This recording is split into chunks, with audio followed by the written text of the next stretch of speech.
I got a terrible case my senior year of high school, towards the end there. It's very contagious. You may have gotten it too. I got a terrible case of senioritis. High school at the end, college at the end, maybe even rabbinical school to a degree. You know, the idea, you're all nodding, maybe you've heard of it, coasting in towards the end when we know that everything's turned in, you just, as long as you don't flunk, you're okay. Sometimes, good enough is all we need. Just finish it up. Of course, sometimes we feel the need to go above and beyond. The things that came to mind, I don't know why, my immediate thought were that pioneering doctor who's testing a novel surgery. You got to go above and beyond for that one. Or a lawyer presenting their first case at the Supreme Court. Or a rookie quarterback, their first time in the Super Bowl. Whatever it might be, sometimes you go above and beyond, sometimes you have senioritis. Most of our life is probably spent somewhere in between. Now, what did Noah do? Noah, the biblical ancestor, did he coast and do the bare minimum, or did he go above and beyond? Well, of course, it's the rabbis, so they debate. And this is what we see in commentary on our Torah portion. So Parshat Noach, it's the flood story.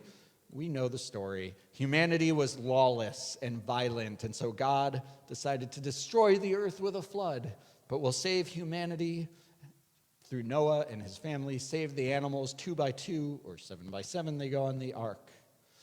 God floods the earth, everyone dies, but then everything's dry, everything's honky-dory, the sun comes out, there's a rainbow, we're okay. And this is how it begins, the Torah portion.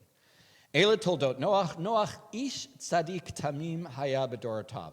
This is the line of Noah. Noah was righteous, a righteous man, blameless in his age. Noah walked with God. So it says he's an ish tzadik, righteous and blameless in his generation. But what does in his generation mean? Perhaps you've heard this debate. Because the Talmud lays out an argument between Rabbi Yochanan and Reish Lakish. They were best friends and sparring partners when it came to studying. They may have been more than friends, we don't know. But Rabbi Yochanan says that Noah, that's a story for another time. Rabbi Yochanan says that Noah was only righteous in his generation, while Reish Lakish says that he would have been, yes, he was righteous in his generation, and so all the more so would he have been righteous in others. In other words, Rabbi Yochanan is saying, yeah, compared to everyone else in his time, he was great. But when you compare him to the greats, he's just okay. Whereas Reish Lakish says, it's easy to be great when you're surrounded by Moses and Abraham and whoever else, but it's so much harder to be great when you're surrounded by corruption and lawlessness. Rabbi Gunther Plaut puts it this way, in Reish Lakish's opinion, Noah is rendered special homage, for nothing is more difficult than to be honest, peaceful, and loving when deceit, violence, and hatred are the accepted patterns of society. And right now, it might feel that we live in an era of hatred and deceit and violence. There's vitriol online and from administration officials. There are ICE agents throwing everyone, it seems, innocent or otherwise, people to the ground as if they were not human.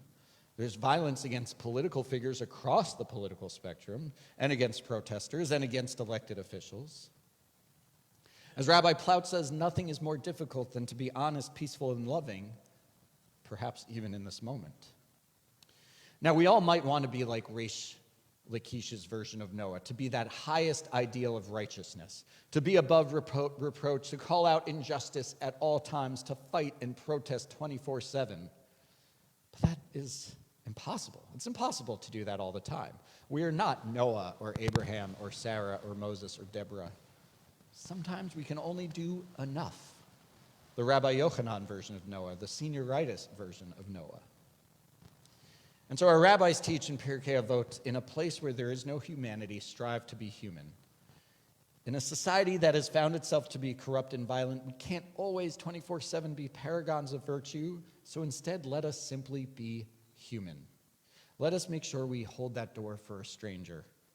Make sure we say a kind word. Make sure that we see folks beyond their labels. And yes, march and protest when we can.